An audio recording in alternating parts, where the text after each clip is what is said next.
Halo, selamat datang kembali di channel Perspektif. Seperti biasa, kita bakal ngebongkar intrik-intrik politik. Nah, ini Mbah Said Didu tiba-tiba ngaku didukung Bapak Prabowo Subianto untuk lawan Bapak Jokowi. Loh.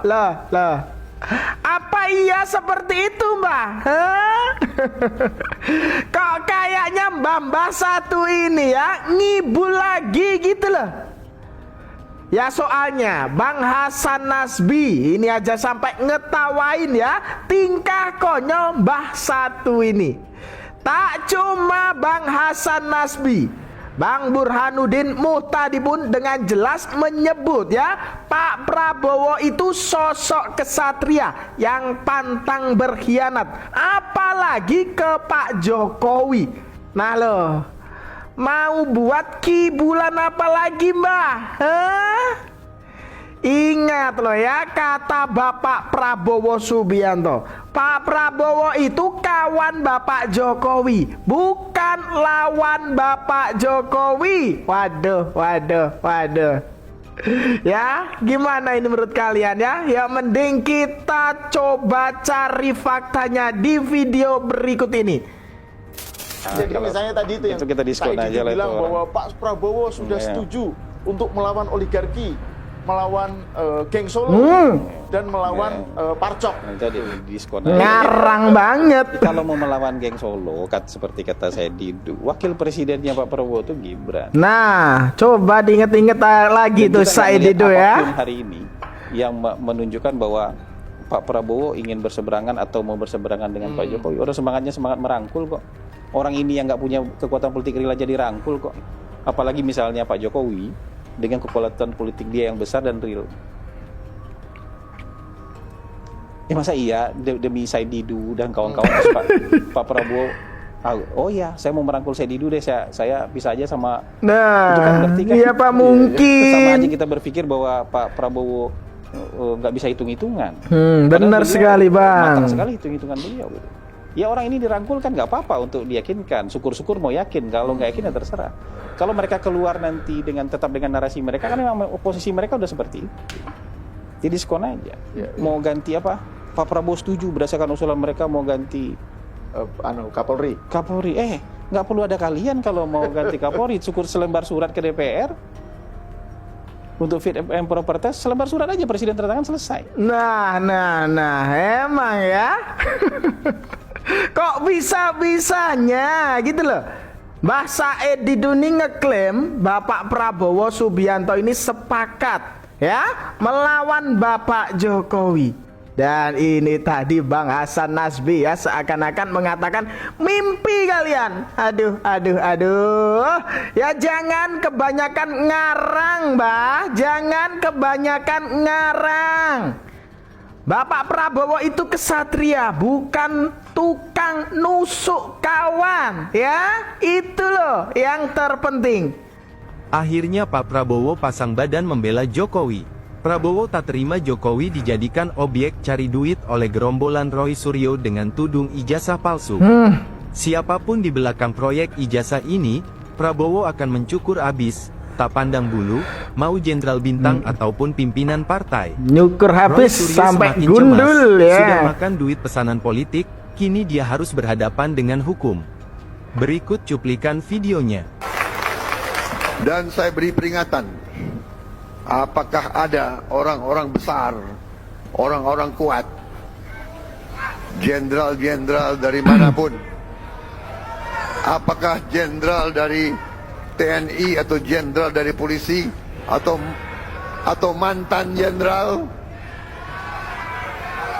tidak ada alasan kami akan bertindak atas nama rakyat. Nah, ini loh ya Bapak Prabowo Subianto pasang badan membela martabat Bapak Jokowi. Emang heran bener ya, kok bisa-bisanya Mbah Said Didu itu tadi ngomong seperti itu, Padahal Bapak Prabowo ini tegas mau tindak orang-orang yang suka bikin gaduh. Jangan bikin gaduh dong Mbah Said Didu ya, jangan bikin gaduh seperti itu. Aduh. Gimana ini menurut kalian ya? Coba tulis pendapat kalian di kolom komentar. Dan jangan lupa juga sepil kota kalian, biar kita tahu video ini sudah sampai kota mana aja. Sepil di kolom komentar kota kalian, saya tunggu. Jangan sampai lupa ya. Ingat loh ya, Pak Prabowo bermimpi menjadi presiden sejak tahun 2004 ketika beliau memutuskan mengikuti konvensi Partai Golkar. Berkali-kali dia coba peruntungannya sebagai presiden dan baru terwujud setelah dibantu Pak Jokowi. Jadi, dan banyak orang mengatakan Pak Prabowo itu figur yang tidak bisa melupakan hutang budi. Jadi dugaan saya ya, feeling saya kira Pak Jokowi di masa pemerintahan Pak Prabowo tidak akan sampai terjatuh misalnya ya, kalau ada usaha untuk mengkasuskan Pak Jokowi, sepertinya Pak Prabowo akan atau proteksi politik ya, ini mungkin bahasa akan diberikan. Meskipun hubungannya tidak akan mesra terus gitu kan. Pasti ada hit and run gitu kan. Tetapi untuk sampai pada posisi Pak Prabowo mencabut proteksi politik ke Pak Jokowi, saya sama sekali tidak. Nah ini Bang Burhanuddin Muhtadi sebut Bapak Prabowo ini kesatria ya, yang gak akan khianati Bapak Jokowi. Ini loh ya, masih yang ganggu hubungan Bapak Prabowo dan Bapak Jokowi kalian itu. Seperti itu maksud kalian? Saya selama 2 kali pilpres saya pesaing, saya rival, tapi bukan lawan. Dari dulu saya kawannya Pak Jokowi. Nah, apalagi Bapak Prabowo Subianto ini menyebut terang-terangan ya bahwa dirinya itu kawan Bapak Jokowi. Mbah Said Didu, denger ini enggak? Tahu video ini enggak? Aduh, kok bisa-bisanya ngarang cerita seperti itu? Ngimpi nih kelihatannya kau ini. Coba kita bandingkan ya, waktu dia jadi wali kota Solo tuh, doorstop sering, ya gitu ya, dia menyampaikan ke publik, gitu ya.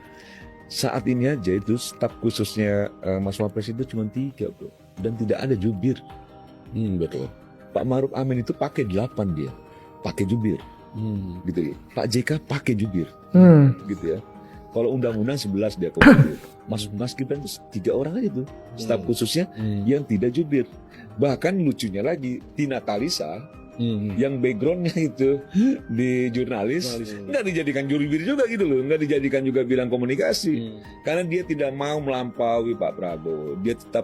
Dia tetap konsisten terhadap loyalitasnya, berada di belakang Pak Prabowo. Ada unggah-ungguh, dia nggak mau tuh, dan itu disampaikan langsung, saya nggak mau gitu melampaui itu.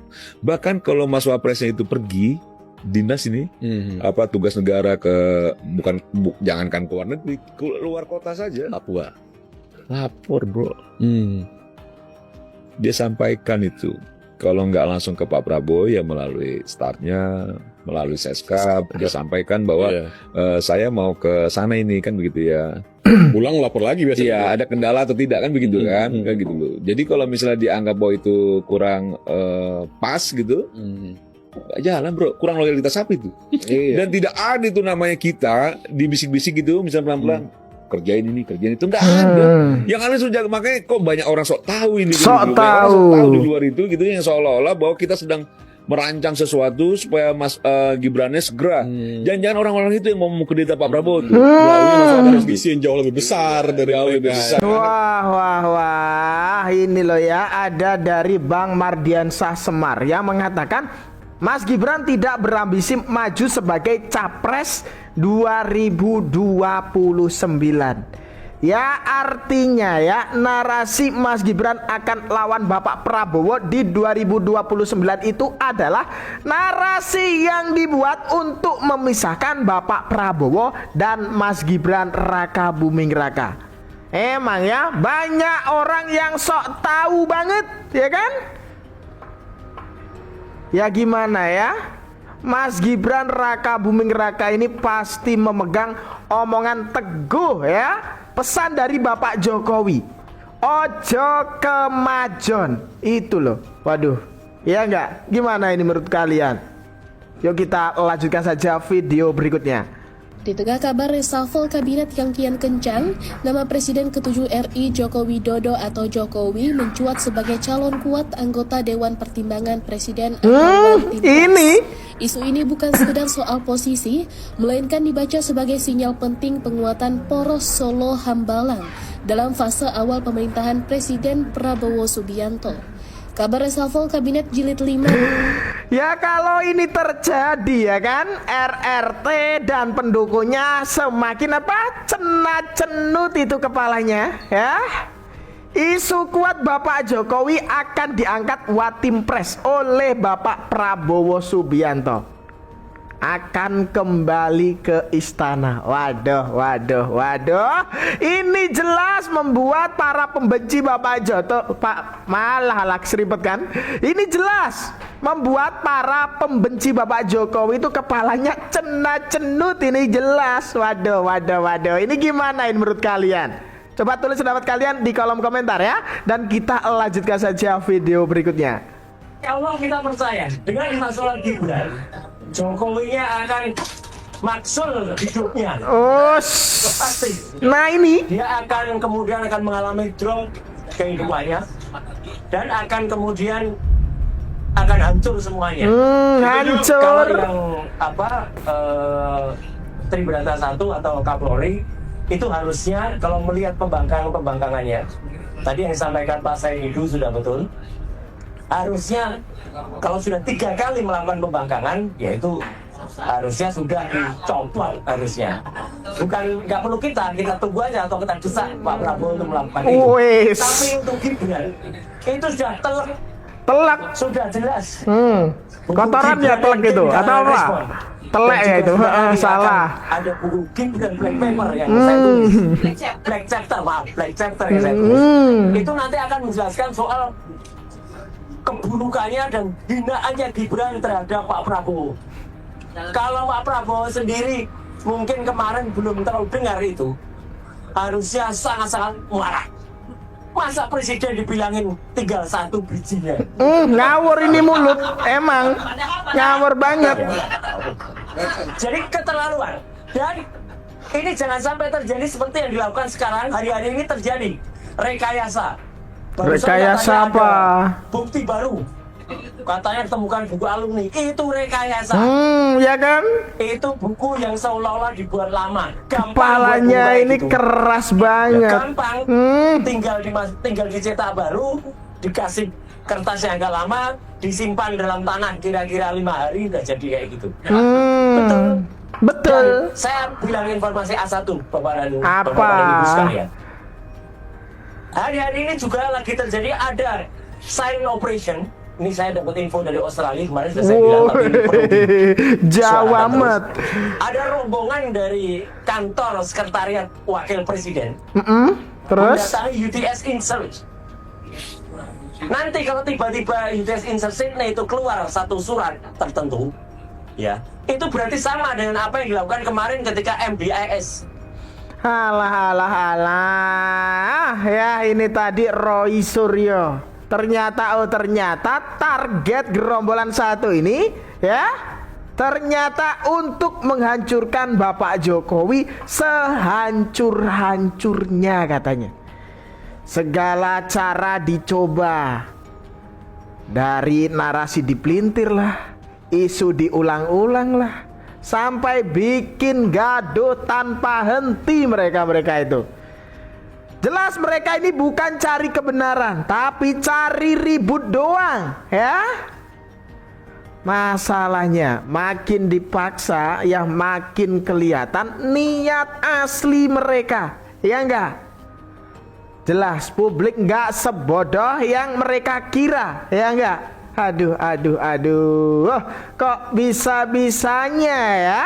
Seperti itu mereka itu. Aduh. Ini buat masyarakat Indonesia.